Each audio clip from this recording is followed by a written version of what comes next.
नमस्ते. BBIU म्हणजेच मला समजलेले बिग बुकच्या 41व्या भागामध्ये आपले सहर्ष स्वागत आहे. आपल्याला विनंती आहे की कृपया व्हिडिओला लाईक करा, आपली या भागाची प्रतिक्रिया ह्याच व्हिडिओच्या कॉमेंटमध्ये पोस्ट करा आणि आपल्या ग्रुपवर सुद्धा पोस्ट करा. माझ्या या अननोन आलकी चॅनलला अजून आपण जर फॉलो किंवा सबस्क्राईब केले नसेल तर फॉलो किंवा सबस्क्राईब करून नोटिफिकेशन ऑन करून ठेवा, म्हणजे माझ्या भविष्यातील उपक्रमांचे नोटिफिकेशन तुम्हाला मिळत राहतील. तसेच आपल्याला दुसरी विनंती आहे की माझा अजून एक चॅनल आहे केदार सीकर सनातन संस्कार. या केदार सीकर सनातन संस्कार चॅनलवरती मी भगवद्गीतेवरती 3 उपक्रम करत आहे. एक हिंदी उपक्रम आहे, एक मराठी मोठा उपक्रम आहे आणि एक भगवद्गीता श्लोक पठण नावाचा उपक्रम आहे. जर आपल्याला भगवद्गीता जाणून घेण्याची इच्छा असेल तर कृपया ते भगवद्गीतेचे व्हिडिओ आपण तिथे जाऊन ऐकू शकता. त्याशिवाय मी तिथे हिंदू धर्मातील विविध श्लोक, स्तोत्र, सूक्त इत्यादींचे पठण त्या ठिकाणी करत असतो. तसेच माझी आणखी एक प्लेलिस्ट त्या चॅनलवरती आहे, राष्ट्र तथा हिंदू धर्म विचार. या राष्ट्र तथा हिंदू धर्म विचार मध्ये जवळपास 40-50 व्हिडिओ मी आतापर्यंत अपलोड केलेले आहेत, ज्याच्यामध्ये मी राष्ट्राबद्दलचे आणि आपल्या हिंदू धर्माबद्दलचे बरेचसे विचार आणि आपली स्वदेशी मोबाईल ऍप्लिकेशन जसं काही ऑटोप्ले असेल, नमस्ते भारत असेल, एलिमेंट्स असेल किंवा मॅपल्स मॅप माय इंडिया असेल किंवा आरात्ताई असेल, अशा स्वदेशी ऍप्लिकेशनच्या बाबतीमध्ये सुद्धा मी बरेच व्हिडिओ पोस्ट करत असतो. तर आपल्याला तीही विनंती आहे किंवा प्रार्थना आहे की माझा केदार सीकर सनातन संस्कार चॅनलला आपण कृपया फॉलो किंवा सबस्क्राईब करावे. चला तर मग सुरुवात करूयात. BBIU म्हणजेच मला समजलेले बिग बुक भाग क्रमांक 41. धन्यवाद. देवा, जी परिस्थिती मी बदलू शकत नाही ती स्वीकारण्यास मनाची प्रसन्नता मला दे. जी परिस्थिती मी बदलू शकतो ती बदलण्याचे धैर्य मला लाभू दे आणि अशा परिस्थितीतला भेद जाणण्याचे ज्ञान मला दे. तुझी इच्छा पूर्ण होवो, माझी नव्हे. परमेश्वराचे आभार मानूयात आणि सेट असाइड प्रेयर म्हणूयात. हे परमेश्वरा, आम्हाला एकत्र येऊन अशा पद्धतीने प्रार्थना करू दिल्याबद्दल तुझे आभार. आम्हाला बिग बुक ऑडिओ वर्कशॉप ऐकण्याची संधी दिल्याबद्दल तुझे आभार. बिग बुकमध्ये 12 पायऱ्या ज्यांनी लिहिल्या त्यांचेही आभार. आम्हाला आजचा दिवस मद्यमुक्त ठेवल्याबद्दल तुझे आभार. आम्हाला श्वास घेण्यासाठी हवा पुरवल्याबद्दल आभार. आमच्या पोटात अन्न, अंगावर कपडे आणि राहण्यासाठी आसरा दिल्याबद्दल तुझे आभार. 12 पायऱ्यांच्या आमच्या ह्या प्रवासात आम्ही नम्रपणे तुझे मार्गदर्शन, काळजी, दिशा आणि विवेक देण्यासाठी तुझी प्रार्थना करतो आहोत. हे परमेश्वरा, आमचे सर्व काही बाजूला ठेव. आम्हाला स्वतःबद्दल, बिग बुक बद्दल, मद्यपाशाबद्दल, मद्यमुक्ततेबद्दल, 12 पायऱ्यांबद्दल आणि तुझ्याबद्दल जे जे काही माहीत आहे असे आम्हाला नुसते वाटते आहे ते सर्व बाजूला ठेवायला आम्हाला मदत कर. हे परमेश्वरा, आमच्यापैकी प्रत्येकाला आज खुले मन ठेवायला मदत कर, जेणेकरून आम्हाला एक नवा अनुभव प्राप्त होईल आणि सत्य सापडेल. परमेश्वरा, तुझी इच्छा पूर्ण होवो, माझी नव्हे. नमस्कार मित्रांनो, केदार माझं नाव, मी एक दारुडा आहे. BBIU big book I understood म्हणजेच बीबू मला समजलेले बिग बुक या ऑडिओ वर्कशॉपच्या 41व्या भागात आपले सहर्ष स्वागत आहे. फास्ट वाचतो जरा. या उपक्रमात मी इंग्रजी आणि मराठी अशा दोन्ही बिग बुकचा संदर्भ वापरत आहे. मला बिग बुक जसे समजले तसे आपल्यासमोर मांडण्याचा प्रयत्न करत आहे. माझ्या लिमिटेड अकलेनुसार मला स्वतःला हे पुस्तक अजून जास्त समजावून घेण्यासाठी मी हा उपक्रम करत आहे. त्यामुळे यात काही त्रुटी असण्याची शक्यता आहे. माझ्यापेक्षा आपल्याला जास्त चांगली माहिती असण्याची पण शक्यता आहे. यातील माझे काही विचार किंवा समज आपल्याला चुकीचे वाटण्याची शक्यता आहे. त्यामुळे जर माझ्या बोलण्यातील एखादा विचार आपल्याला पटला नाही किंवा आवडला नाही तर तो ऑडिओ आणि तो विचार तुमच्या मोबाईलमधून आणि डोक्यामधून डिलीट करून टाका, ही आपल्याला नम्र विनंती आहे. माझ्या कोणत्याही बोलण्यातून चुकून तुमच्या कोणत्याही भावना दुखावल्या गेल्या तर कृपया मला माफ करावे, ही आपल्याला नम्र विनंती आहे. नेहमीप्रमाणे आपण बिग बुक, हायलाइटर, पेन हे सर्व साहित्य हातात घेऊन व हेडसेट लावून हा ऑडिओ ऐकत असाल अशी मी आशा करतो. त्यामुळे ऑडिओ ऐकताना आपल्याला आवडलेले मुद्दे पुस्तकावरील रिकाम्या जागेत आपल्याला लिहिता येतील किंवा हायलाइट करता येतील. मागील 40व्या भागात आपण पान क्रमांक 39 वरील आम्ही आज्ञेयवादी वाचन सुरू केले होते आणि पान क्रमांक 40 वर पोहोचलो होतो. आता ह्या 41व्या भागात आपण पान क्रमांक 40 वरील आम्ही आज्ञेयवादी म्हणजेच दुसऱ्या पायरीचे वाचन सुरू ठेवत आहोत किंवा क्रमशः करत आहोत. आपल्याला पॅराग्राफ वाचायचा आहे, त्याच्या भावना आम्ही समजू शकतो इथपासून आपल्याला वाचायचं आहे. मागचा पॅराग्राफ आपण वाचला होता की जेव्हा मी मद्यपाश नावाचा आजार एखाद्या नवागताला समजावून सांगतो त्यावेळेला त्याला तो सगळा पटतो. मद्यपाश आजारापर्यंत त्याला सगळं काही पटतं, पण जेव्हा आम्ही देव किंवा परमेश्वर ह्या शब्द उच्चारतो किंवा या शब्दाबद्दल बोलायला लागतो तेव्हा मात्र त्याचा चेहरा पडलेला असतो. इथपर्यंत आपण पोहोचलो होतो. आता त्याच्या पुढचा पॅराग्राफ पुन्हा एकदा आठवण की बिलडब्ल्यू आपण दुसरी पायरी पुस्तकातली समजावून घेत आहोत आणि बिलडब्ल्यू आपल्याला हळूहळू पहिल्या 40 भागांमध्ये किंवा 39 भागांमध्ये बिलडब्ल्यूनी आपल्याला पहिली पायरी समजावून सांगितली. प्रस्तावनेचे भाग सोडले तर पुढच्या सगळ्या भागांमध्ये पहिली पायरी आपल्याला समजावून सांगितली. आपली शक्तिहीनता, आपली हतबलता, आपली अस्ताव्यस्तता सर्व काही आपल्याला समजावून सांगितलं. आपण पहिली पायरी घेतली आणि आता आपण दुसऱ्या पायरीचा प्रवास सुरू केलेला आहे. बिलडब्ल्यू आता आपल्याला सुरुवातीला आपल्याला या दुसऱ्या पायरीमधली उच्च शक्तीची गरज आपल्याला काय आहे किंवा उच्च शक्तीबद्दलची माहिती आणि आपण आपले गैरसमज किंवा पूर्वग्रह कसे दूषित होते याबद्दल आपल्याला आधी सांगणार आहेत आणि हळूहळू बिलडब्ल्यू आपल्याला उच्च शक्तीकडे घेऊन जाणार आहेत आणि नंतर आपल्याला सांगणार आहेत की दुसरी पायरी घ्यायची म्हणजे नेमकं काय करायचं हे आपल्याला पुढे सांगणार आहेत. ऑफकोर्स ह्या भागात नाही, पुढच्या काही भागांमध्ये, कारण 10 पानाचं जवळपास हे प्रकरण आहे. त्यामुळे आपले 4-5 भाग तरी कमीत कमी ह्या प्रकरणाचे होतील. तर जसजसं बिलडब्ल्यू सांगत जातील तसतसं आपण पुढे जाऊयात. पॅराग्राफ वाचतो आपल्या नेहमीच्या पद्धतीप्रमाणे आणि मग लाईन बाय लाईन जाऊयात. त्याच्या भावना आम्ही समजू शकतो. त्याचा प्रामाणिक संशय आणि पूर्वग्रह आमच्याही मनात दाटून आलेला होता. आमच्यापैकी काही भयंकर धर्मविरोधी होते. इतरांना देव या शब्दातून बाळपणी कोणीतरी देवाबद्दलची जी कल्पना त्यांच्या मनावर बिंबवण्याचा प्रयत्न करीत असे ती विशिष्ट कल्पना मनश्चक्षुसमोर येत असे. ही विशिष्ट कल्पना झिडकारून द्यावीशी आम्हाला वाटली. ती कदाचित ही कल्पना अपुरी आहे असे वाटल्यामुळेही असेल. ती झिडकारून टाकल्यामुळे आमचा असा समज झाला की आपण ईश्वराची कल्पनाच सर्वस्वी त्याज्य ठरवली आहे. आम्हाला अस्वस्थ करणारा विचार हा की आपल्या पलीकडील कोण्या शक्तीवर श्रद्धा ठेवणे वा त्यावर अवलंबून असणे हे दुबळेपणाचेच नव्हे तर भ्याडपणाचेही लक्षण होय. संघर्षवादी व्यक्ती, संघर्षकारी धर्मपंथ आणि अनाकलनीय अशी आपत्ती यांचे दिग्दर्शन करणाऱ्या या जगाकडे आम्ही दाट संशयानेच पाहत होतो. स्वतःला ईश्वर भक्त मानणाऱ्या अनेक व्यक्तींकडेही आम्ही चकित होऊनच पाहत असू. जगन्नियंता असलेल्या सर्वश्रेष्ठ पुरुषाला या सर्व गोष्टींची काय कर्तव्य असू शकेल आणि सर्वश्रेष्ठ पुरुषाची तरी कोण कल्पना करू शकेल असा विचार मनोमनी येत असे. पण तारकांनी लखलखून टाकलेल्या एखाद्या रात्री मोहरून जाऊन आम्ही विचार करीत असू. मग ही सारी किमया कोणाची किमया, दरारा आणि विस्मय अशी आमची भावना असे. पण ही भावना त्यात तरळून जात असे आणि नाहीशीही होत असे. मोठा पॅराग्राफ आहे, जरा लाईन बाय लाईन जाऊया. उच्च शक्तीबद्दलची माहिती आपल्याला सांगतायत किंवा रादर आपण असं म्हणू शकतो की आमची उच्च शक्तीबद्दलचे कसे गैरसमज होते हे आपल्याला सांगण्याचा प्रयत्न करतायत बिलडब्ल्यू. त्याच्या म्हणजेच नवागताच्या मागच्या पॅराग्राफमध्ये ज्या नवागताला परमेश्वराबद्दल बोलल्यानंतर त्याचा चेहरा पडत होता त्या नवागताच्या भावना आम्ही समजू शकतो. त्याला जे काय वाटतंय ते आम्हाला समजू शकतं, कारण त्याचा प्रामाणिक संशय आणि परमेश्वराबद्दलचा पूर्वग्रह आमच्याही मनात दाटून आलेला होता. आम्ही त्याला समजावून घेऊ शकतो, कारण त्या नवागताच्या भावना उच्च शक्तीबद्दलच्या त्याच्या ज्या काय भावना आहेत किंवा त्याचे जे काय विचार आहेत किंवा परमेश्वराबद्दलचे त्याचे जे पूर्वग्रह दूषित झालेले आहेत ते आम्ही समजून घेऊ शकतो, कारण आमच्याही मनामध्ये सुरुवातीला तसंच दाटून आलेलं होतं. कारण बिलडब्ल्यूनी आधीच आपल्याला सांगितलं की अल्कोहोलिक्स अनॉनिमसमध्ये येणारे 50%हून जास्त लोक नास्तिक किंवा अज्ञेयवादी या अवस्थेमध्ये अल्कोहोलिक्स अनॉनिमसमध्ये येतात. त्यामुळे बहुतेक सर्वांचे परमेश्वराबद्दलचे पूर्वग्रह दूषित झालेले असतात किंवा परमेश्वराबद्दलच्या संकल्पना सगळ्यात चुकीच्या झालेल्या असतात. पुढचं वाक्य, आमच्यापैकी काही भयंकर धर्मविरोधी होते. इतरांना देव या शब्दातून बाळपणी कोणीतरी देवाबद्दलची जी कल्पना त्यांच्या मनावर बिंबवण्याचा प्रयत्न करत असे ती विशिष्ट कल्पना मनश्चक्षुसमोर येत असे. म्हणजे काही लोक आमच्यातले हे जे 50-60% किंवा 70% जे काही अज्ञेयवादी किंवा नास्तिक लोक अल्कोहोलिक्स अनॉनिमसमध्ये येतात त्यातले काही लोक कट्टर धर्मविरोधी म्हणजे कट्टर नास्तिक लोक असतात. आणि काही लोकांना देव हा शब्द ऐकला की त्यांना लहानपणी घरच्या लोकांनी किंवा समाजाने जो काही परमेश्वर शिकवलेला आहे किंवा जो काही धर्म शिकवलेला आहे तो त्यांच्या डोळ्यासमोर उभा राहतो.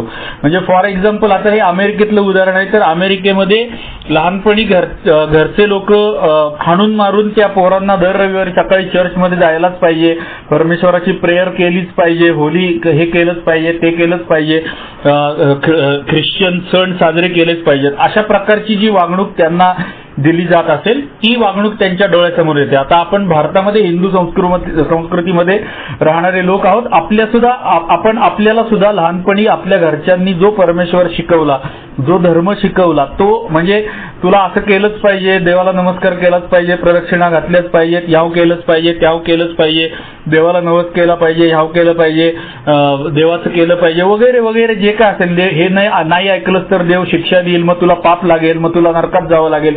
हे सगळं जे देव आणि देवाच्या संबंधित जे घरच्यांनी आणि समाजाने शिकवलेलं असतं लहानपणापासून, ती सगळं डोळ्यासमोर येतो. आणि मोस्टली आपल्यासारख्या दारुड्या लोकांना हेच लक्षात असतं देवाबद्दल की परमेश्वर शिक्षा देणारा देव आहे, परमेश्वर पाप देणारा देव आहे, किंवा आपण पापी आहोत त्यामुळे आपल्याला शिक्षा देणार आहे, आपल्याला नरकात पाठवणारा देव आहे.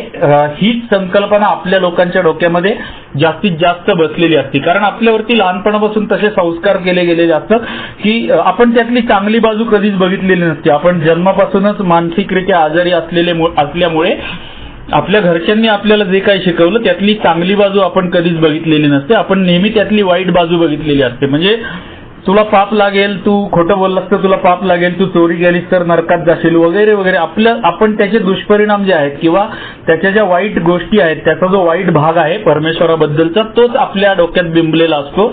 त्याचा जो काही चांगला भाग आहे, प्रेमळ परमेश्वर आहे, देव चांगलं पण करतो, देवाला प्रत्येकाची काळजी आहे, हा जो चांगला भाग आहे त्यातला, तो आपल्या डोक्यातून निघून गेलेला असतो. किंवा माझंच जर काय उदाहरण द्यायचं झालं तर मी तुम्हाला मागच्या कुठल्या तरी भागात सांगितलं होतं की शेवटची 2-2.5 वर्ष मी त्या देवासमोर रडत होतो, देवा मला या त्रासातून बाहेर काढ, देवा मला या त्रासातून बाहेर काढ. आणि माझी दारू काय थांबत नव्हती आणि त्यामुळे माझा देवावरती विश्वास पूर्णपणे, मी नास्तिक नव्हतो झालेलो, पण हा देव आहे याच्यावरती माझा विश्वास होता. पण तो मला मदत करत नाहीये, किंवा देव असेल तर तो दुसऱ्यांसाठी आहे, माझ्यासाठी नाहीये, असा काहीतरी हँगिंग कंडिशन मध्ये मी गेलेलो होतो. पण जेव्हा आम्ही देवाबद्दल बोलतो तेव्हा ह्या सगळे गैरसमज जे आहेत, हे सगळे गैरसमज त्या माणसाच्या डोळ्यासमोर उभे राहतात. आणि आमच्या बाबतीमध्ये सुद्धा असंच झालेलं होतं.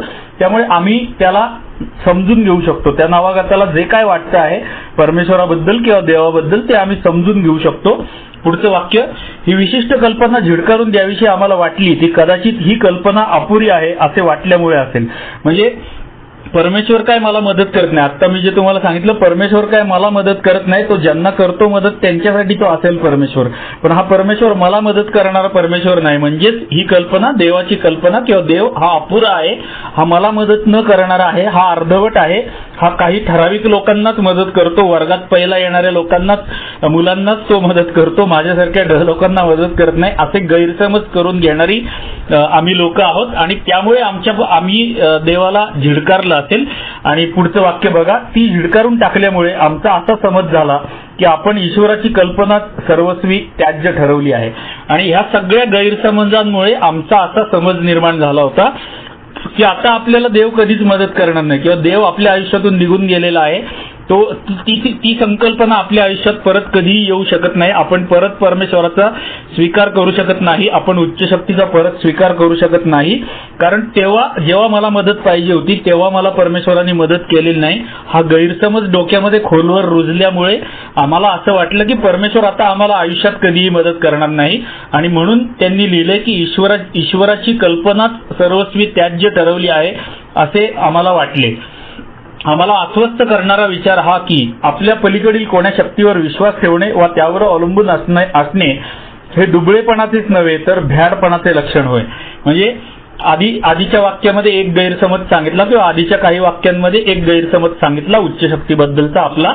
आता पुढच्या वाक्यामध्ये अजून एक गैरसमज उच्च शक्तीबद्दलचा, जो बिल डब्ल्यूच्या कहाणीमध्ये आपल्याला घेऊन जाईल. तुम्हाला कदाचित ती बिल डब्ल्यूची कहाणी आठवेल. त्याच्या कहाणीमध्ये तो सारखं म्हणत होता की मी सामर्थ्यवान आहे, मी कर्तृत्ववान आहे, मी जगाला जिंकून दाखवीन, मी जगाला दाखवून देईन की मी महत्वाची व्यक्ती आहे. म्हणजे स्वतःच्या कर्तृत्वावरती, स्वतःच्या अकलेवरती, स्वतःच्या याच्यावरती काय म्हणतात त्याला, कामगिरीवरती एवढा भरोसा, एवढा प्रचंड भरोसा, किंवा ज्याला गर्व म्हणू शकतो आपण, हा गर्व असल्यामुळे परमेश्वर वगैरे काही नाही, मीच सगळं करू शकतो, मीच सगळं सामर्थ्यवादी आहे, मीच सामर्थ्यवान आहे, मला परमेश्वराची गरज नाहीये. आणि जे लोक परमेश्वराला शरण जातात किंवा परमेश्वराची मदत मागतात ते लोक दुबळे लोक आहेत, ते स्वतः काही करू शकत नाहीत म्हणून परमेश्वराची मदत मागतात आणि ते घाबरट लोक आहेत, स्वतः त्यांच्यामध्ये संकटांना सामोरं जाण्याची किंवा स्वतःहून मोठं होण्याची त्यांच्यामध्ये हिंमत नाहीये, त्यामुळे ते परमेश्वराचा आधार घेतात. हा एक आमचा गैरसमज उच्च शक्तीबद्दलचा असलेला त्याची आठवण करून देतात BLW इथे आपल्याला. पुढचं वाक्य, संघर्षवादी व्यक्ती, संघर्षकारी धर्मग्रंथ आणि अनाकलनीय अशा आपत्ती यांचे दिग्दर्शन करणाऱ्या या जगाकडे आम्ही दाट संशयानेच पाहत होतो. म्हणजे हे जे काय आमच्या भोवती जग चाललेलं होतं की धर्मपंथातले लोक जे आहेत त्यांनी आपल्याला मागेच सांगितलं होतं की BLWनी सांगितलं होतं की धर्मगुरू जे आहेत ते येशू ख्रिस्ताच्या वागणुकीप्रमाणे वागत नाहीत, ते नुसते बोलवच्चन असतात, त्यांची कृतीमधून त्यांचा देव किंवा धर्म किंवा त्यांची आध्यात्मिकता अजिबात दिसून येत नाही, ते नुसते बोलवच्चन असतात. हे सगळं आमच्या जगाभोवती, आमच्या अवतीभोवती आम्हाला घडताना दिसत आहे आणि धर्मपंथातले लोक चुकीचे वागताना आम्हाला आयुष्यभर दिसत आहेत. धर्मपंथामध्ये परमेश्वरावर विश्वास ठेवणारे लोक संघर्ष करताना आम्हाला दिसत आहेत आणि जगामध्ये परमेश्वर असताना सुद्धा जगावरती अनेक प्रकारच्या आपत्ती येत आहेत, मानवावरती अनेक प्रकारच्या आपत्ती येत आहेत. पर्सनल जीवनामध्ये आणि समाज किंवा देश अशा पातळीवरती सुद्धा अनेक प्रकारच्या आपत्ती, जर परमेश्वर आहेत तर ही संकट आमच्यावरती का आली पाहिजेत, हा एक आमचा विचित्र वेडा विचार परमेश्वराबद्दलचा किंवा गैरसमज अजून एक आमचा होता. आणि हे सगळे संशय मनामध्ये असल्यामुळे आम्ही ह्या सगळ्याकडे किंवा जगाकडे किंवा परमेश्वराकडे संशयाने बघत होतो, असं BLWना म्हणायचं या वाक्यातनं. स्वतःला ईश्वर भक्त मानणाऱ्या अनेक व्यक्तींकडेही आम्ही चकित होऊनच पाहत असू. जगनियंता असलेल्या सर्वश्रेष्ठ पुरुषाला या सर्व गोष्टींची काय कर्तव्य असू शकेल आणि सर्वश्रेष्ठ पुरुषाची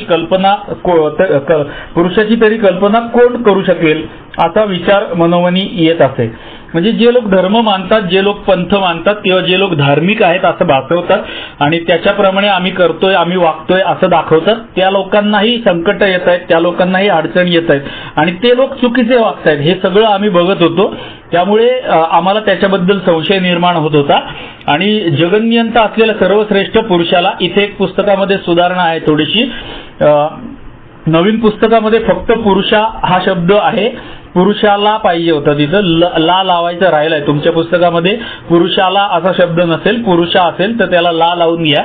या पुरुषाला या सर्व गोष्टींची काय कर्तव्य असू शकेल, म्हणजे माणसं जगली काय मेली काय, त्यांच्यावरती संकट आली काय, त्यांचे अपघात झाले काय किंवा त्यांना दुःख मिळाली काय, परमेश्वराला किंवा देवाला काय घेणं देणं पडले, ह्या आम्हा लोकांची त्याला काय घेणं देणं पडले, अशी तुच्छ भावना किंवा असा तुच्छ विचार, असा चुकीचा विचार परमेश्वराबद्दलचा आमच्या मनामध्ये होता.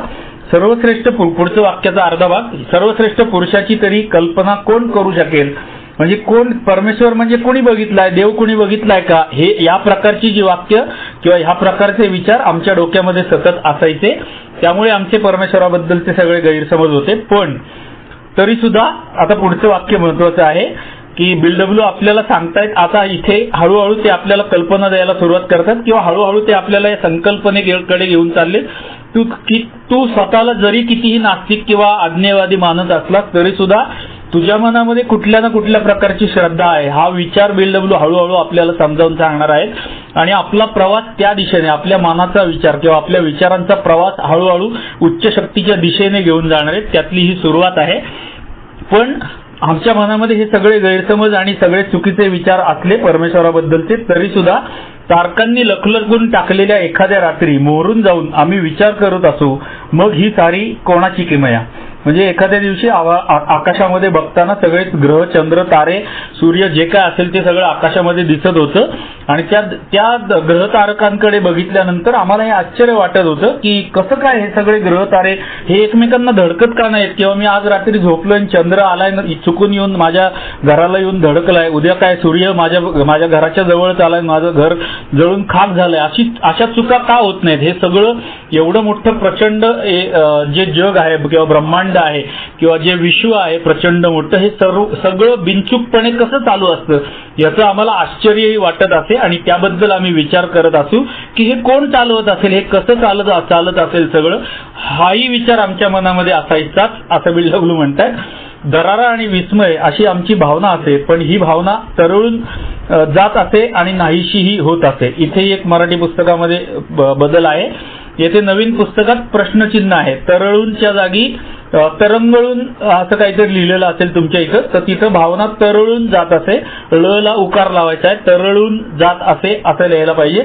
तुमच्या पुस्तकात कदाचित तरंगळून असं लिहिलेलं असेल तर ते खोडून तिथं तरळून जात असे आणि नाहीशी होत असे असं करा. म्हणजे हा विचार जग आमच्या मनामध्ये यायचा की हे सगळं ही सगळी किमया कोणाची, हे सगळं जग चालतंय. दरवर्षी पाऊस वेळेवरती पडतो, उन्हाळा येतो, हिवाळा येतो, पावसाळा येतो, झाडं वाढतात, त्यांना फळं फुलं लागतात, आम्हाला अन्न जेवायला मिळतं. हे सगळं कशामुळे चाललं असेल, कोण हे सगळं चालवत असेल, हा विचार सुद्धा आमच्या मनामध्ये येत असे. पण तो क्षणिक असे, तो आलेला विचार पटकन निघून जात असे असं बिल्डबल म्हणतात. पण कितीही काही असलं, कितीही आम्ही संशयाने परमेश्वराकडे बघत असलो तरी सुद्धा आमच्या डोक्यामध्ये काहीतरी एक शक्ती आहे याचा विचार कधी ना कधीतरी येत होता. हे आपल्याला बिल्डबलनी पहिला मुद्दा सांगितला. आपल्याकडे पण श्रद्धा किंवा आपल्याकडे पण परमेश्वर असल्याची विचारांचा प्रवास सुरू झालेला आहे आपला इथे, किंवा बिल्डबलूनी आपला प्रवास सुरू केलेला आहे. बघूयात पुढे बिल्डबलू काय म्हणतात. पुढचा पॅराग्राफ. होय, आज्ञेवादी वृत्तीच्या आम्हा लोकांचे हे विचार आणि अनुभव असत, पण आम्हाला दिलासा मिळाला तो हा की आमचे पूर्वग्रह दूर सारून आपल्यापेक्षा श्रेष्ठ अशी कोणती तरी शक्ती आहे असा विश्वास ठेवण्याची नुसती तयारी दाखवल्याबरोबर आम्हाला प्रत्यय येऊ लागला. निदान त्याची सुरुवात तरी झाली. तथापि आम्ही हे मान्य करतो की आमच्यापैकी कोणालाही परमेश्वरी शक्ती कोणती याची कल्पना करणे ही अशक्य होते. आता हा दुसऱ्या पायरीचा विचार आहे. बिल्डबलू आपल्याला दुसऱ्या पायरीच्या समीप घेऊन गेले. अजून थोडंसं एक स्टेप अजून दुसऱ्या पायरीमधली अजून एक स्टेप पुढे घेऊन जातात ह्या पॅराग्राफमध्ये. मागच्या पॅराग्राफमध्ये त्यांनी आपल्याला समजावून सांगितलं की तुम्ही कितीही देवाला नावं ठेवत असलात किंवा विश्वास नसला तुमचा, तुम्ही आज्ञेवादी किंवा नास्तिक असलात तरी सुद्धा तुमच्या मनामध्ये काहीतरी उच्च शक्तीबद्दलचे विचार पहिल्यापासून होते किंवा तुमच्या मनामध्ये ते विचार येत होते. फक्त ते आलेले निघून जात होते किंवा तुम्ही त्यांना बाजूला ढकलून देत होता, पण तुमच्या मनामध्ये ते विचार होते असंच ते सांगतात. बघा काय म्हणतात बिल्डबलू. पहिलं वाक्य. होय, आज्ञेवादी वृत्तीच्या आम्हा लोकांचे हे विचार आणि अनुभव असत. म्हणजे वरच्या पॅराग्राफमध्ये दिलेले आमचे विचार आणि अनुभव असत, पण आम्हाला दिलासा मिळाला तो हा की आम्हाला दिलासा मिळाला म्हणजे आम्हाला असं वाटत होतं. आधीच्या पॅराग्राफमध्ये त्यांनी सांगितलं ना की आमचा गैरसमज झालेला होता की आता परमेश्वर माझ्या जीवनामध्ये कधीही परत येऊ शकत नाही किंवा परमेश्वर मला कधीच मदत करू शकणार नाही, परमेश्वर माझ्यासाठी नाहीये. हा जो आमचा विचार होता ते आमचे अनुभव होते किंवा ते आमचे चुकीचे विचार होते. त्याच्यावरती आम्हाला हे ऐकून, पुढचं वाक्य ऐकून आम्हाला दिलासा मिळाला. पुढचं वाक्य जे आहे ते एका प्रश्नाचं उत्तर आहे. प्रश्न असा आहे की ही माझ्याहून श्रेष्ठ शक्ती मी कशी शोधू, माझ्याहून श्रेष्ठ शक्ती मी कशी शोधू असा प्रश्न आहे. आणि त्याचं उत्तर आमचे परमेश्वराबद्दलचे पूर्वग्रह दूर सारून. आता परमेश्वराबद्दलचे तुमच्या पुस्तकामध्ये नसेल, आमचे पूर्वग्रह असा अनुवाद केलेला असेल. परमेश्वराबद्दलचे माझा शब्द आहे, मी मध्ये घातलाय पुस्तक. असे मध्ये ऍडिशनल शब्द काही घालून वाचलं पुस्तक की समजायला सोपं जातं, म्हणून मला सवय आहे मी असे शब्द घालून पुस्तक वाचतो माझ्यासाठी जेव्हा मी वाचतो तेव्हा. आमचे परमेश्वराबद्दलचे पूर्वग्रह दूर सारून आपल्यापेक्षा श्रेष्ठ अशी कोणती तरी शक्ती आहे असा विश्वास ठेवण्याची नुसती तयारी दाखवल्याबरोबर आम्हाला प्रत्यय येऊ लागला. हे पुस्तकातलं एक आश्वासन पण आहे. एका प्रश्नाचं म्हणजे उच्च शक्ती कुठे शोधू, कशी शोधू, कुठे शोधू नाही कशी शोधू हा प्रश्न, आणि प्लस हे वाक्य एक आश्वासन आहे. आश्वासन असं की आम्ही नुसता विश्वास ठेवायची तयारी दाखवल्यानंतर आम्हाला त्याचा प्रत्यय येऊ लागला. आता इथे आपल्याला ती विश्वास ठेवण्याची तयारी, मनाची तयारी केल्यानंतर कसा आपला प्रवास होतो, किंवा मी जे नेहमी म्हणत असतो मनाची तयारी, विश्वास आणि मग श्रद्धा, असा बऱ्याचशा लोकांचा प्रवास होतो अल्कोहोलिक्स अनोनिमस मधल्या. तर पहिली मनाची तयारी करावी लागते आणि नंतर त्या कशावर तरी विश्वास ठेवावा लागतो. मनाची तयारी केल्यावर विश्वास ठेवता येतो. विश्वास ठेवल्यानंतर आपण काहीतरी त्याप्रमाणे कृती करतो, त्याची फळं मिळतात आणि त्याच्यानंतर विश्वासाचं रूपांतर श्रद्धेमध्ये होतं. तर हे समजून घेण्यासाठी एक सोपं उदाहरण अल्कोहोलिक्स अनोनिमस मध्येच मी ऐकलेलं आहे.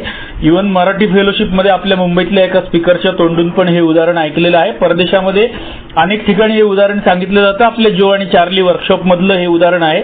कदाचित आपले जे स्पीकर आपल्याकडे ते उदाहरण देतात ते त्यांनी तिथूनच ऐकलेलं असेल, माझं नाहीये. ते जो आणि चार्लीनी कडून मी पहिल्यांदा परदेशात ऐकलं आणि महाराष्ट्रामध्ये मराठी फेलोशिपमध्ये असं तो मुद्दा नाहीये, महत्वाचं उदाहरण आहे. आता समजा एक उदाहरण आपण असं घेऊया की मी पुण्यात राहतो आणि मी चंद्रपूरला माझ्या काहीतरी कामासाठी, कंपनीच्या कामासाठी चंद्रपूरला गेलेलो आहे आणि चंद्रपूरमध्ये गेलेलो असताना माझी गाडी बिघडली. मी समजा कार घेऊन गेलोय तिकडे आणि माझी गाडी बिघडली. तर मला चंद्रपूर शहर एकदम नवीन आहे, मला माहिती नाही की तिथे गॅरेजेस कुठे आहेत. तर मी शोधू शकेन, पण त्यातला चांगला गॅरेजवाला कुठला, विश्वासाने काम चांगलं कोण करेल, किंवा माझ्याकडनं कमी पैसे कोणी घेईल, किंवा व्यवस्थित काम कोण करून देईल, याबद्दल मला काहीच चंद्रपूरमधली काहीच माहिती नाहीये. तर पहिलं म्हणजे माझ्या मनाची तयारी आहे की मला माझी गाडी रिपेअर करायची, कारण मला परत त्याच गाडीत बसून पुण्याला परत यायचंय. त्यामुळे माझी मनाची तयारी आहे की आता मला माझी गाडी रिपेअर करायची आहे, ही माझी मनाची तयारी झाली. पण नुसती मनाची तयारी करून उपयोग होतो का, तर होत नाही. मनाची तयारी केल्यानंतर मला त्याच्यावरती काहीतरी ऍक्शन करावी लागते, तर मी पुढच्या टप्प्याला जातो. नुसताच डोक्यामध्ये विचार ठेवून काही होणार नाही. असेल हरी तर देईल खाटल्यावरी, असं अजिबात होणार नाही. नुसती प्रार्थना करून देवा माझी गाडी व्यवस्थित होऊ दे, रिपेअर होऊ दे, अशी नुसती प्रार्थना करून काही होणार नाही. मला मनाच्या तयारीनंतर काहीतरी ऍक्शन करावी लागेल आणि ती ऍक्शन केल्यानंतर मी पुढच्या टप्प्याला जाईल. तर मनाची तयारी एकदा केली की माझी गाडी रिपेअर करायची, चांगल्या माणसाकडून रिपेअर करून घ्यायची, माझे फार पैसे पण गेले नाही पाहिजेत आणि मी पुण्यात व्यवस्थित पोहोचलो पाहिजे, अशी गाडी व्यवस्थित रिपेअर झाली पाहिजे, ही मनाची तयारी झाली की मग मी काय करतो, काहीतरी पुढची कृती करतो. म्हणजे काय करतो, चंद्रपूर मध्ये माझे 50-60 मित्र राहतात, अल्कोहोलिक अनोनिमस मधले 50-60 मित्र माझे, किंवा किंबहुना त्याहून जास्त 100हून जास्त मित्र माझे चंद्रपूर आणि त्या परिसरामध्ये राहतात. तर मी त्यातल्या कोणाला तरी एखाद्याला फोन करेन आणि त्याला विचारेन की माझी गाडी, मी असा तुमच्या गावामध्ये आलेलो आहे, माझी गाडी बंद पडलेली आहे, तर मी कुठल्या गॅरेजमध्ये जाऊ किंवा कुठल्या गॅरेजवाल्याला बोलवू तर माझं काम व्यवस्थित होईल. मला चांगला माणूस सांगा, चांगलं गॅरेज सांगा, जो विश्वासू असेल असा माणूस सांगा. म्हणून मी त्या कुठल्या तरी सदस्याला फोन करेन आणि मग तो मला एखाद्या त्याच्या ओळखीच्या माणसाचा नाव आणि फोन नंबर देईल आणि मी त्याच्यावरती विश्वास ठेवेल. मी त्या माझ्या मित्रावरती, त्याच्या बोलण्यावरती आणि त्याच्या बोलण्यावरनं त्या गॅरेजवाल्यावरती विश्वास ठेवेन. मी अजून त्या गॅरेजवाल्याचा अनुभव घेतलेला नाही, मी त्याच्याशी बोललेलो नाहीये, मी त्याला भेटलेलो नाहीये, तो कोण आहे, कसा आहे, कसं काम करतो, मला काही माहिती नाहीये. फक्त मी आधी मनाची तयारी केली, मित्राला फोन लावला, मित्रांनी सांगितलं, त्याच्याकडनं नंबर घेतला, नाव घेतलं आणि त्या माणसाला मी फोन लावला, त्या गॅरेजवाल्याला फोन लावला. आता मी माझ्या मित्रावरती आणि त्या गॅरेजवाल्यावरती फक्त ऐकून विश्वास ठेवलेला आहे, कारण माझ्या मित्राचा तसा चांगला अनुभव आहे त्या गॅरेजवाल्याचा आणि म्हणून मी त्या मित्रावरती विश्वास ठेवला आणि त्या गॅरेजवाल्याला फोन केलाय. आता मी विश्वास ठेवला, माझा मनाच्या तयारीतनं मी पुढच्या टप्प्यामध्ये आलो. मनाची तयारी, कृती केली, मित्राला फोन केला, मित्राने माहिती दिली, त्याच्यावरती विश्वास ठेवला, मी पुढच्या टप्प्यामध्ये आलो. आता मी त्या गॅरेजवाल्याला फोन केला, तो गॅरेजवाला आला, माझी गाडी टो करून घेऊन गेला गॅरेजला आणि त्यांनी गाडी रिपेअर केली आणि रिपेअर केली माझ्याकडनं, कमी वेळात रिपेअर करून दिली, माझ्याकडनं वाजवी जे काय असतील ते पैसे घेतले आणि माझी गाडी चांगली करून दिली आणि मी चांगली करून झाल्यानंतर त्या मित्रालाही थँक्यू म्हणलं, गॅरेजवाल्यालाही थँक्यू म्हणलं आणि माझी गाडी घेऊन मी पुण्याला परत आलो. आता मी नेक्स्ट टाइम जर कधी चंद्रपूरला गेलो तर आणि माझ्या गाडीला जर काय प्रॉब्लेम झाला तर आता पुढच्या वेळेला मी त्या मित्राला परत मला फोन करायची गरज पडणार नाही, कारण मी त्या मित्रावरती विश्वास ठेवून, त्याच्या बोलण्यावरती विश्वास ठेवून मी त्या गॅरेजवाल्याकडे गेलो होतो आणि गॅरेजवाल्यांनी माझं काम परफेक्ट केलं होतं, कमी पैशात, कमी वेळेमध्ये, वाजवी दरामध्ये आणि चांगलं काम त्या गॅरेजवाल्यांनी केलं होतं. त्यामुळे माझी त्या गॅरेजवाल्यावरती श्रद्धा बसली होती की विश्वास आणि श्रद्धा, आता विश्वासाचा पुढचा टप्पा श्रद्धा. आता माझी त्या गॅरेजवाल्यावरती श्रद्धा बसलेली की ह्या गॅरेजवाल्याकडे मी जर गेलो, माझ्या गाडीला जर चंद्रपूरमध्ये कुठलाही प्रॉब्लेम आला तर मी या पर्टिक्युलर गॅरेजवाल्याकडे गेलो तर माझं काम परफेक्ट होणार आहे, ही माझी त्याच्यावरती श्रद्धा बसली. नेक्स्ट टाइम मी चंद्रपूरला गेलो आणि माझ्या गाडीला जर काही प्रॉब्लेम झाला तर मी त्या मित्राला फोन करणार नाही, कारण माझी त्या गॅरेजवाल्यावरती आता श्रद्धा आहे आणि मी त्याच्याकडे थेट जाणार आणि माझं काम करून घेणार. म्हणजे ही मनाची तयारी, विश्वास आणि त्याच्या पुढचे काम झाल्यानंतर श्रद्धा, हा प्रवास जो आहे तो असाच बऱ्याचशा लोकांच्या बाबतीमध्ये घडतो आणि म्हणून इथे BW आपल्याला मनाची तयारी, पहिला टप्पा, त्यातला जो पहिला टप्पा आहे मनाची तयारी, त्याच्या पुढे कृती काय करायची हे आपल्याला BW पुढे सांगतील. म्हणजे पुढचा टप्पा हळूहळू श्रद्धेकडे घेऊन जाणार एक BW आपल्याला. पण त्यातला पहिला टप्पा जो आहे, मी जे आता गॅरेजचं उदाहरण सांगितलं तुम्हाला, त्यातला पहिला टप्पा BW आपल्याला इथं सांगतायत की आपल्यापेक्षा श्रेष्ठ अशी कोणती तरी शक्ती आहे असा विश्वास ठेवण्याची नुसती तयारी ए वाले सांगतायत म्हणून जरी आम्ही केली तरी सुद्धा ती तयारी दाखवल्याबद्दल आम्हाला प्रत्यय येऊ लागला. म्हणजे ज्या क्षणी मी माझं अजून एक उदाहरण तुम्हाला दिलं होतं की अल्कोहोलिक्स अनोनिमस मध्ये आल्यानंतर देव देव देव आध्यात्मिकता आध्यात्मिक जीवन वगैरे शब्द मी ऐकायला लागलो होतो आणि माझा त्या परमेश्वरावरचा विश्वास उडालेला होता. मला जो काही लहानपणापासून घरच्यांनी समाजाने शिकवलेला परमेश्वर होता त्याच्यावरचा विश्वास उडालेला होता आणि मी अल्कोहोलिक्स अनोनिमस मध्ये बऱ्याच वेळेला हा प्रश्न माझ्या डोक्यामध्ये असायचा की मी आता माझा देव तर हरवलेला आहे, मग मी शोधू कुठे किंवा मी कुठल्या देवावर विश्वास ठेवू. तर मला हे सगळं पटत नव्हतं. अल्कोहोलिक्स अनोनिमसचे लोक जे काय सांगतात ते पटत नव्हतं. ते लोक मला सुरुवातीला छोट्या छोट्या ट्रिक्स सांगत होते, मेकॅनिक्स सांगत होते की पोट भरलेलं ठेव, म्हणजे हाऊ आणि हॉलचा कार्यक्रम, हाऊपेक्षा हॉलचा कार्यक्रम मला सुरुवातीला सांगत होते कारण मला थांबायला जमत नव्हतं. पण माझी मनाची तयारीच होत नव्हती, त्यामुळे मला ते लोक काय सांगतायत ह्याचा उपयोग होत नव्हता. एक दिवशी काहीतरी असाच प्रसंग घडला, मी तो तुम्हाला सांगितला त्यामुळे तो परत सांगण्यात वेळ नाही घालवत मी. पण असा प्रसंग घडला आणि माझी त्या दिवशी मनाची तयारी झाली आणि मनाची तयारी झाल्यावरती मी एच्या लोकांचं ऐकायला सुरुवात केली, त्यांच्यावरती विश्वास ठेवायला थोडा विश्वास ठेवायला सुरुवात केली, त्यांचं ऐकायला सुरुवात केली. ते लोक जे काय सांगतायत पोट भरलेलं ठेव, खिशात पैसे ठेवू नको, जास्त रागवू नको, जास्त दमू नको, हे जे काय मला सांगत होते ते मी हळूहळू पाळायला सुरुवात केली आणि हळूहळू पाळायला सुरुवात केल्यावर मला त्याची फळं मिळायला लागली.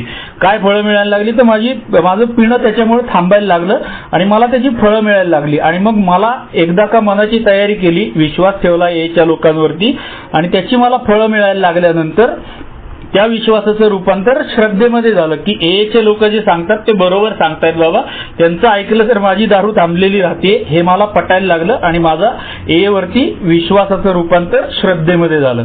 आणि हेच बिल्डब्ल्यू आपल्याला करायला सांगतायत. तुम्ही काही करण्याची गरज नाही, आत्ताच्या आत्ता इमिजिएट लगेचच्या लगेच तुम्ही उच्च शक्ती मानलीच पाहिजे, उच्च शक्ती शोधलीच पाहिजे, कशी आहे तिचं वर्णन केलं पाहिजे असं अजिबात नाही. तुम्ही नुसता विश्वास ठेवण्याची नुसती मनाची तयारी ठेवा आणि तयारी ठेवलीत तर तुम्हाला फळ मिळायला लगेच सुरुवात होईल. त्यामुळे तुमचे पूर्वग्रह किती दूषित असू देत, पूर्वग्रह तुमचे परमेश्वराबद्दल तुम्हाला काही वाटत असू दे, ते सगळं जरा थोडा वेळ करता बाजूला ठेवा, मनाची तयारी करा. मनाची तयारी केली की विश्वासामध्ये याल तुम्ही, विश्वास बसेल तुमचा. त्यानंतर तुम्ही काहीतरी ऍक्शन करायला लागाल, ऍक्शन करायला लागला की तुम्हाला त्याची फळं मिळतील आणि हळूहळू तुमचा हा प्रवास आमच्यासारखाच होईल. म्हणजे मनाची तयारी, विश्वास आणि श्रद्धा असाच तुमचा प्रवास आमच्यासारखाही होईल. आणि तेच बिल्डब्ल्यू सांगतायत आपल्याला की नुसती मनाची तयारी. आता पुन्हा एकदा तो आपला मुद्दा नेहमीचा आध्यात्मिक अनुभवामध्ये परिशिष्टामध्ये बिल्डब्ल्यूंनी सांगितलेलं खुलं मन, मनाची तयारी आणि प्रामाणिकपणा हे 3 गोष्टी आवश्यक आहेत, मात्र त्या अत्यावश्यक आहेत. आणि ही मनाची तयारी, खुलं मन आणि प्रामाणिकपणा जवळपास प्रत्येक पायरीमध्ये आवश्यक आहे. अल्कोहोलिक्स अनोनिमसच्या प्रत्येक पायरीमध्ये या 3 गोष्टी आवश्यक आहेत. म्हणून बिल्डब्ल्यूंनी तसं लिहून त्यातली मनाची तयारी इथे दुसऱ्या पायरीमधली आपल्याला दिसली. आता पुढच्या वाक्याकडे जाऊयात. निदान त्याची सुरुवात तरी झाली, तथापि आम्ही हे मात्र मान्य करतो की आमच्यापैकी कोणालाही परमेश्वरी शक्ती कोणती याची कल्पनाही करणे अशक्य होते. म्हणजे आम्ही हे मान्य करतो की आम्हाला खरा परमेश्वर म्हणजे काय किंवा खरा देव कसा असतो किंवा देव म्हणजे काय किंवा परमेश्वर म्हणजे काय किंवा उच्च शक्ती म्हणजे काय याची कल्पना करणं सुद्धा आम्हाला शक्य नव्हतं. आमची बुद्धीची पहुंच तेवढी नव्हती. दारूमुळं किंवा दारूच्या विचारांमुळं किंवा इतर कुठल्या प्रसंगांमुळं, इतर दुःखद प्रसंगांमुळे असेल किंवा अडचणींमुळे असेल किंवा आपत्तींमुळे असेल, आमची ती परमेश्वराबद्दलची संकल्पना सगळी चुकून झाकळून गेलेली होती. आणि नेमका खरा परमेश्वर कसा आहे याची आम्ही कल्पना सुद्धा करू शकत नव्हतो. म्हणजे आम्ही हे असले प्रश्न विचारत अडकून बसलो होतो की जसं आपल्या ह्याच्यामध्ये 12 आणि 12 मध्ये ह्या मुद्द्यासाठी बिल्डब्ल्यूनी खूप सुंदर उदाहरण दिले. त्याच्यामध्ये एका मार्गदर्शकाचा आणि त्याचा स्पॉन्सीचा डायलॉग चाललेला असतो आणि त्याच्यामध्ये बिल्डब्ल्यूनी हे वाक्य घातलंय की कोंबडी आधी का अंडे आधी हे असले प्रश्न विचारणं पहिलं थांबव. जोपर्यंत तू हे प्रश्न विचारत बसशील कोंबडी आधी का अंड आधी, म्हणजेच परमेश्वर आहे का, खरंच आहे का, असेल तर तो कसा आहे, मग तो कुठल्या रंगाचा आहे, कुठल्या आकाराचा आहे, त्याला हात किती आहेत, त्याला डोकी किती आहेत, हे सगळे विचार करत बसला कोंबडी आधी का अंडे आधी हे जर विचार करत बसला तर तुला कधीच उत्तर मिळणार नाही. त्यापेक्षा बेट्या सुरुवात कर, मनाची तयारी कर. मनाची तयारी केली की काहीतरी कृती करशील, मग तुझं विश्वासामध्ये रूपांतर होईल. विश्वास ठेवला की अजून जास्त कृती करशील, अजून जास्त आमचं ऐकशील किंवा परमेश्वराच्या जवळ जाशील, तुला अजून जास्त फळं मिळतील आणि मग तुझं रूपांतर श्रद्धेमध्ये होईल. त्यामुळे नुसती मनाची तयारी, परमेश्वरावरती विश्वास ठेवण्याची नुसती मनाची तयारी, किंवा आमच्यापेक्षा कुठली तरी एक उच्च शक्ती जगामध्ये आहे, ती कुठली आहे, कुठल्या रंगाची आहे, कुठल्या आकाराची आहे, कुठे आहे, कुठल्या देवळात आहे का मशिदीत आहे का चर्चमध्ये आहे, तिला किती हात आहेत, किती डोकी आहेत, हे काही महत्वाचं नाही. आमच्यापेक्षा एक उच्च शक्ती आहे, ह्याच्यावरती विश्वास ठेवण्याची नुसती तयारी ठेवली तरी सुद्धा माझी दुसऱ्या पायरीला सुरुवात होते आहे, असं BW सांगतात. म्हणजे दुसरी पायरी घेणं जगामधल्या कुठल्याही माणसाला शक्य आहे. म्हणजे तो सश्रद्ध माणसाला, म्हणजे ज्याच्याकडे श्रद्धा आहे त्याला तर काही प्रश्नच नाही. पण जरी आज्ञेयवादी असला, जरी तो नास्तिक असला, तरी सुद्धा तो दुसरी पायरी घ्यायला अल्कोहोलिक्स अनोनिमसच्या मार्गाने किंवा बिग बुकच्या मार्गाने दुसरी पायरी घ्यायला इमिजिएट सुरुवात करू शकतो. गरज काय आहे तर ती फक्त मनाच्या तयारीची गरज आहे. आणि ही मनाची तयारी केव्हा असेल, जर आपली पहिली पायरी पक्की झालेली असेल. म्हणजे पहिल्या पायरीतली शरणागती किंवा हतबलता जर 100% पटलेली असेल, पहिल्या पायरीमधली अस्ताव्यस्तता जर 100% पटलेली असेल, तर ही दुसरी पायरी घ्यायला सुरुवात पटकन करता येते. जर आपली पहिली पायरी पक्की झालेली नसेल, जर हतबलता आणि अस्ताव्यस्तता 100% पटलेली नसेल, कुठेतरी काहीतरी रिझर्वेशन चुकून जरी राहिलेलं असेल, तर मग हा प्रश्न येणार इथे, जो आता मी बोललो की कोंबडी आधी का अंडे आधी, हा प्रश्न येणार. त्यामुळेच BWने आपल्याला सांगितलं होतं की पहिली पायरी 100% झाली पाहिजे, तिथे कोणत्याही प्रकारची हातराखणी असता कामा नये. आणि BWने 12 आणि 12 मध्ये क्लिअर कट लिहून ठेवलंय की फक्त पहिली पायरी ही 100% घेता येते. पुढच्या ज्या पायऱ्या आहेत त्या आयुष्यभर आपल्याला घ्यायच्या आहेत, तुकड्या तुकड्यामध्ये घ्यायच्या आहेत. विशेषतः दुसऱ्या पायरीबद्दल BWने क्लिअर कट लिहून ठेवलेलं आहे की दुसरी पायरी तुम्हाला आयुष्यभर तुकड्या तुकड्यामध्ये घ्यायची. त्यांनी आपल्याला आठवत असेल तुम्हाला सांगितलेलं की माझ्या जीवनामध्ये परमेश्वर एकदम झटकन आला, म्हणजे मला एकदम अचानक फ्लॅश झाला, पण परमेश्वर तुमच्या जीवनामध्ये सावकाशीने प्रवेश करणार आहे. म्हणजेच याचा अर्थ काय होतो की आम्ही दुसरी पायरी एकदम एका क्षणी आत्ताच बसल्या बसल्या घेतली पाहिजे असं अजिबात गरज नाहीये. ही फक्त प्रवास आहे. हा आत्ता फक्त बेसिक गरज काय आहे तर विश्वास ठेवण्याची तयारी, एवढीच फक्त सुरुवातीची करण्याची गरज आहे. हे BWने आपल्याला या पॅराग्राफ मधनं महत्वाचा मुद्दा आपल्याला उच्च शक्तीच्या बाबतीतला सांगितला. पुढच्या पॅराग्राफकडे जाऊया. मित्रांनो, कदाचित तुम्हाला असं वाटत असेल की आपण खूप सावकाश चाललोय, पण महत्वाचं आहे तिथे मला बोलावंच लागते. त्यातल्या त्यात मी बॅलन्स करण्याचा प्रयत्न करतोय. खूप सावकाश पण नाही आणि खूप फास्ट पण नाही, बॅलन्स करण्याचा प्रयत्न करतोय. पुढचा पॅराग्राफ, आम्हाला धीर देणारी आणखी एक गोष्ट प्रतीत झाली ती ही की परमेश्वराबद्दलच्या दुसऱ्या कोणाच्याही कल्पनेचा विचार करण्याचे आम्हाला कारण नाही. आमची स्वतःची कल्पना कितीही अपुरी असली तरी त्याच्या सान्निध्यात येण्यासाठी आणि त्याच्याशी संपर्क साधण्यासाठी ती पुरेशी आहे.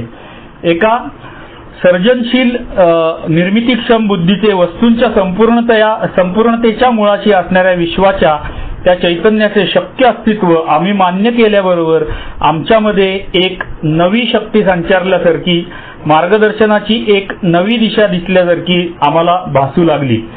आम्हाला त्याच वेळी कळून आले अर्थात त्यासाठी काही साधी पावले उचलण्याची मात्र आमच्यावर जबाबदारी आली. आम्हाला त्याच वेळी कळून आले की परमेश्वराची जे आराधना करतात त्यांच्यासाठी तो फार कठीण अशा अटी घालत नाही.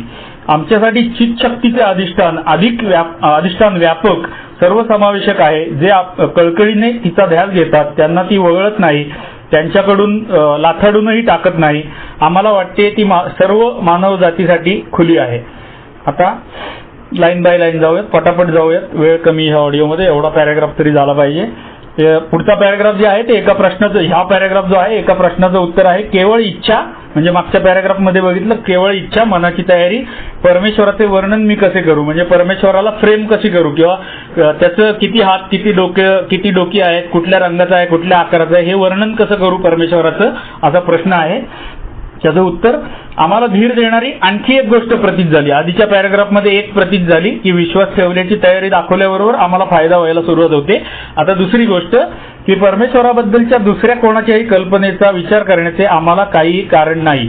आमची स्वतःची कल्पना कितीही अपुरी असली तरी त्या परमेश्वराच्या सान्निध्यात येण्यासाठी आणि त्या परमेश्वराच्या त्याच्याशी संपर्क साधण्यासाठी ती पुरेशी आहे. म्हणजे आता आम्हाला अल्कोहोलिक्स अनॉनिमस ओपन चॉईस देते की तू लहानपणापासून घरच्यांनी किंवा समाजाने शिकवलेला परमेश्वर होता किंवा देव जो काय होता तो एकच पर्टिक्युलर कुठला तरी आम्ही सांगतोय त्याच परमेश्वरावरती तू विश्वास ठेवला पाहिजे, तोच धर्म पाळला पाहिजे, आम्ही सांगतो तसंच तू केलं पाहिजे, हे आपल्यावरती संस्कार केले गेले होते. पण अल्कोहोलिक्स अनॉनिमस मात्र तसं करत नाही. अल्कोहोलिक्स अनॉनिमस आपल्याला ओपन चॉईस देते. बिल डब्ल्यू काय सांगतायत आपल्याला की परमेश्वराबद्दलच्या दुसऱ्या कोणाच्याही कल्पनेचा विचार करण्याचे आम्हाला कारण नाही. आमची स्वतःची परमेश्वराची कल्पना कितीही अपुरी असली तरी त्याच्या परमेश्वराच्या सान्निध्यात येण्यासाठी आणि त्याच्याशी संपर्क साधण्यासाठी ती पुरेशी आहे. म्हणजे तुला समजलेला परमेश्वर ही जी संकल्पना आहे दुसऱ्या पायरीतली महत्वाची संकल्पना की मला समजलं जे बिल डब्ल्यूला चॉईस दिला होता एबीटीनी की मग तू देवाबद्दलची कल्पना स्वतःच का नाही ठरवत असा प्रश्न जो एबीटीनी त्याला विचारला होता बिल डब्ल्यूला मागचा 8वा जरा तो भाग आपण ऐकलेला किंवा पुस्तकातलं वाचलेलं आणि त्या प्रश्नापासून तू स्वतःचा परमेश्वर का ठरवत नाहीस या प्रश्नापासून बिल डब्ल्यूचं आयुष्य बदलायला सुरुवात झाली होती. हे आपण त्याच्या आयुष्यामध्ये बघितलं होतं. सेम तीच गोष्ट आता आपल्याला बिल डब्ल्यू इथे सांगतायत. या गोष्टीची या पॅराग्राफची लिंक त्या पॅराग्राफशी आहे बिल डब्ल्यूच्या कहाणीमधल्या. तर आपल्याला पण बिल डब्ल्यू तेच सांगतात जे एबीटीने बिल डब्ल्यूला सांगितलं की तुम्ही स्वतःची कल्पना ठरवा, परमेश्वराची स्वतःची कल्पना ठरवा आणि ती कशीही असू दे, कितीही अपुरी असू दे, चुकीची असू दे, बरोबर असू दे, काही असू दे, ती तुमची आहे ना, मग ती तुमची आहे आणि तेवढी आम्हाला सफिशियंट आहे त्या परमेश्वराशी संपर्क साधायला किंवा श्रद्धा ठेवायला किंवा त्याच्या जवळ जायला किंवा त्याची मदत मागायला, त्याची प्रार्थना करायला आम्हाला तेवढीशी कल्पना पुरेशी आहे. परदेशामध्ये ह्या गोष्टीसाठी एक ऍक्टिव्हिटी दिली जाते. परदेशामध्ये काय भारतामध्ये सुद्धा दिली जाते. महाराष्ट्रामध्ये माझ्या मार्गदर्शकांनी मला ही ऍक्टिव्हिटी दिली होती की इथे आपण थोडंसं पुस्तक बाजूला ठेवून एक कोरा कागद घेऊन मला माझ्या मार्गदर्शकांनी सांगितलं होतं की तुझ्या कल्पनेमधला परमेश्वर कसा असायला पाहिजे याचं वर्णन एका पूर्ण कागदावरती लिहून काढ. वरपासून फुलस्केप कागद घे आणि त्या कागदावरती लिहून काढ की तुझ्या मते परमेश्वर कसा असायला पाहिजे. माझा परमेश्वर वेगळा असेल, माझा परमेश्वराची कल्पना वेगळी असेल, मी तुला परमेश्वर कुठला, कसा, कुठल्या रंगाचा, कुठल्या आकाराचा, किती हातांचा हे काही सांगणार नाही. तुला कसं वाटतं की परमेश्वर तुझा कसा असायला पाहिजे, आयडियल तुझा परमेश्वर किंवा आयडियल गॉड तुझा कसा असायला पाहिजे हे तू कागदावर लिहून काढ. हे त्यांनी मला सांगितलं होतं आणि मी लिहिलं होतं. माझं जवळपास 1.5-2 पेजेस भरली होती फुलस्केप कागदाची की मला परमेश्वर कसा अपेक्षित आहे किंवा माझ्या मनामधली परमेश्वराची कल्पना काय आहे ती जर आपण कागदावर लिहून काढली तर त्या ऍक्टिव्हिटीचा आपल्याला खूप उपयोग होतो. अर्थात ही बिग बुकनी सांगितलेली नाहीये, मला माझ्या मार्गदर्शकांनी सांगितलेली कल्पना आहे आणि परदेशामध्ये पण बऱ्याच वेळेला ती वापरली जाते. तर तुम्ही सुद्धा गरज वाटली तुम्हाला तर तुम्ही कागदावरती लिहू शकता तुमची स्वतःची परमेश्वराबद्दलची कल्पना काय म्हणजे परमेश्वर कसा असायला पाहिजे असं तुम्हाला वाटतं ते एका कागदावरती लिहून काढा त्या ऍक्टिव्हिटीचा आणि तो कागद जवळ ठेवा. त्याचा नंतर आपल्याला आयुष्यभर उपयोग होतो त्या गोष्टीचा. पुढे एका सर्जनशील निर्मितीक्षम बुद्धीचे वस्तूंच्या संपूर्णतेच्या मुळाशी असणाऱ्या विश्वाच्या त्या चैतन्याचे शक्य अस्तित्व म्हणजेच उच्च शक्तीचे म्हणजेच परमेश्वराचे म्हणजेच देवाचे अस्तित्व आम्ही मान्य केल्याबरोबर आमच्यामध्ये म्हणजे आता हे आश्वासन पण आहे पुस्तकातली 1 किंवा 2 आश्वासनं म्हटलं तरी चालेल. आम्ही फक्त विश्वास ठेवण्याची तयारी दाखवल्याबरोबर किंवा विश्वास ठेवल्याबरोबर आम्ही त्याचं अस्तित्व उच्च शक्तीचं अस्तित्व मान्य केल्याबरोबर काय झालं तर आमच्यामध्ये एक नवी शक्ती संचारल्यासारखी आणि मार्गदर्शनाची एक नवी दिशा दिसल्यासारखी आम्हाला भासू लागली. आता नवी हा शब्द 2 वेळेला वापरलाय. नवी दिशा, नवी शक्ती आणि नवी दिशा. नवी म्हणजे नवी शक्ती म्हणजे आतापर्यंत आमच्यामध्ये कधीही नव्हती. म्हणजे लहानपणापासून शिकवलेला परमेश्वर जो होता तो आमच्या बरोबर त्यावेळेला असताना सुद्धा किंवा मध्याबरोबर आम्ही झगडा करत असताना सुद्धा आमच्याकडे कधीही आजपर्यंत आयुष्यात नव्हती अशी शक्ती म्हणजे नवीन शक्ती. म्हणजे आम्हाला नवीन काहीतरी शक्ती मिळालेली आहे असा आम्हाला भास होऊ लागला किंवा आम्हाला फील यायला लागला. भास होऊ लागला म्हणल्यावर कदाचित गैरसमज होईल. शब्द मराठी अनुवाद असल्यामुळे कदाचित गैरसमज होईल. भास होऊ लागला म्हणजे खोटं आहे असं नाही, आम्हाला फील येऊ लागला असं म्हटलं तर जास्त चांगलं समजेल आपल्याला. आणि मार्गदर्शनाची म्हणजे आता आम्हाला ह्याच्या पुढे मार्गदर्शन कोण देणार आहे तर परमेश्वर मार्गदर्शन देणार आहे, उच्च शक्ती मार्गदर्शन देणार आहे आणि त्याची एक नवी दिशा नवीन डायरेक्शन आम्हाला मिळाल्यासारखी फील यायला लागला. आम्हाला जाणवू लागलं. मराठी शब्द योग्य भासवू लागलीच्या ऐवजी जाणवू लागलं असं जर लिहिलं असतं तर जास्त चांगलं झालं असतं. पुढचं वाक्य, अर्थात त्यासाठी काही साधी पावले उचलण्याची मात्र आमच्यावर जबाबदारी आली. आता ही साधी पावलं उचलण्याची म्हणजेच कृती करण्याची. नुसतं असेल हरी तर देईल खाटल्यावरी असं होणार नाही. आम्हालाही त्यासाठी काहीतरी करावं लागेल, प्रयत्न करावे लागतील, कृती काहीतरी करावी लागेल. नुसती प्रार्थना करून काही होणार नाही, नुसतं उच्च शक्तीवरती श्रद्धा ठेवून काही होणार नाही. कारण BLWने क्लिअर कट लिहून ठेवलंय की faith without work is dead, म्हणजे श्रद्धा ही कृतीशिवाय श्रद्धा मृतवत आहे असं BLWने क्लिअर कट लिहून ठेवलेलं आहे. त्यामुळे नुसती श्रद्धा ठेवून, नुसती मनाची तयारी ठेवून, नुसता विश्वास ठेवून काही होणार नाहीये. आम्हाला त्याच्यासाठी काहीतरी ऍक्शन घ्यावी लागेल. जसं मी त्या गॅरेजवाल्याचं उदाहरण दिलं, मी मित्राला फोन केला, त्याला विचारलं, त्याच्यानंतर त्या गॅरेजवाल्याला फोन केला. ही सुरुवातीची कृती मी केली आणि म्हणून मला त्याची चांगली फळं मिळाली आणि म्हणून माझी त्या गॅरेजवाल्यावरती श्रद्धा बसली. तसंच आम्हालाही काहीतरी कृती करावी लागेल की आम्हाला त्यासाठी काही साधी पावले उचलायला लागतील. आता साधी पावले, इंग्लिशमध्ये स्टेप्स हा शब्द वापरलाय, त्यांनी पावले केलं. इथं पायऱ्या घेण्याची असं म्हणलं असतं तरी चाललं असतं, असो, पण ठीक आहे, मराठी अनुवाद ठीक आहे. इंग्लिशमध्ये स्टेप्स असा उच्चार केलेला आहे, स्टेप्स घ्याव्या लागल्या असा उच्चार केलेला आहे. तर ही आमच्यासाठी साधी पावले म्हणजे काय, उरलेल्या 11 पायऱ्या ज्या आहेत, दुसऱ्या पायरीपासून 12व्या पायरीपर्यंतच्या या पायऱ्या आम्हाला घेणं, ह्याची जबाबदारी आमच्यावरती आली.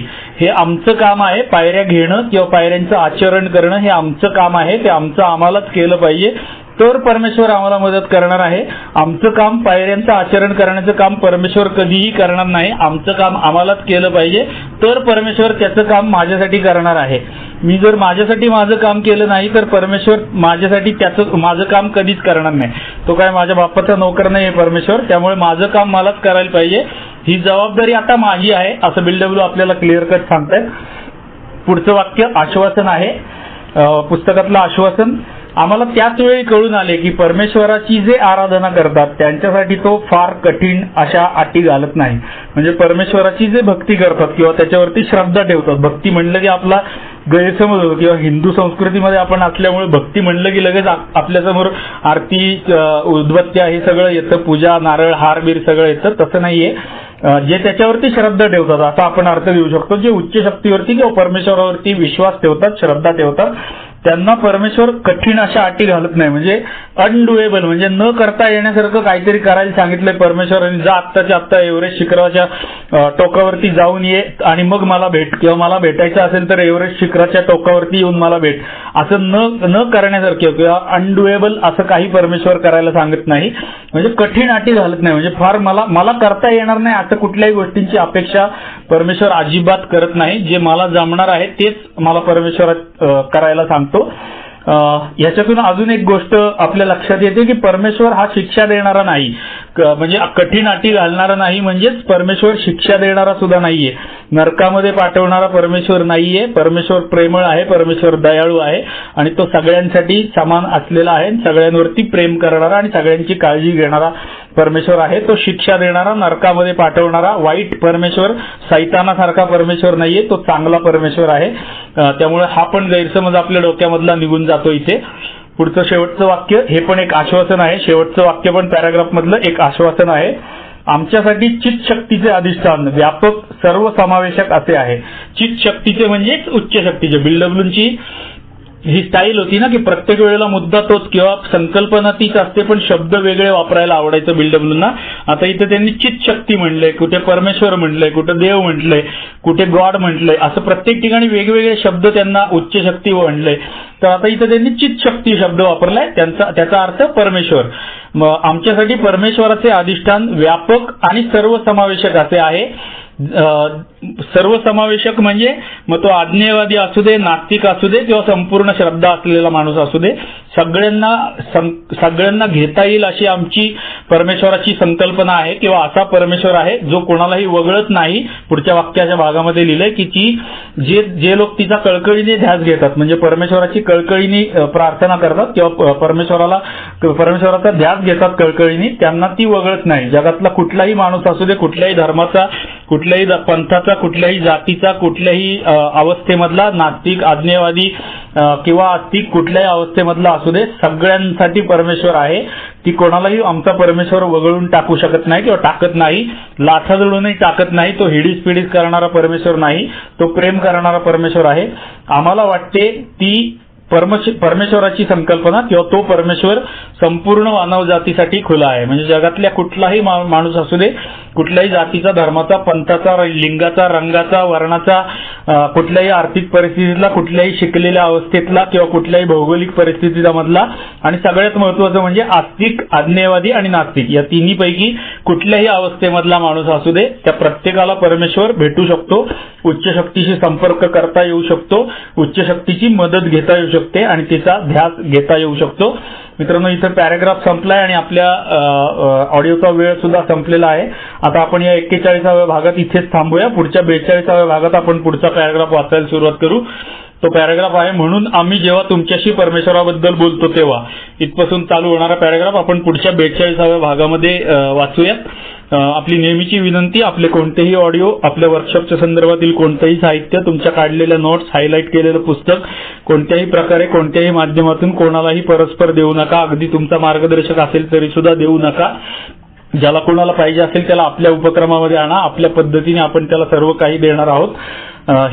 याची व्हॅल्यू जपायला, ह्या सगळ्या कष्टांची आणि या सगळ्या खजान्याची, बिगबुकच्या खजान्याची व्हॅल्यू जपायला मला मदत करा, ही नेहमीची विनंती. तुमच्यामुळे मी या मार्गावर आहे, त्यामुळे तुमच्या सगळ्यांचे आभार. लवकरच आपण 42व्या भागामध्ये भेटू आणि हे वाक्य पुढचं पॅराग्राफ वाचायला सुरुवात करू. धन्यवाद, धन्यवाद, धन्यवाद. आभार, आभार, आभार.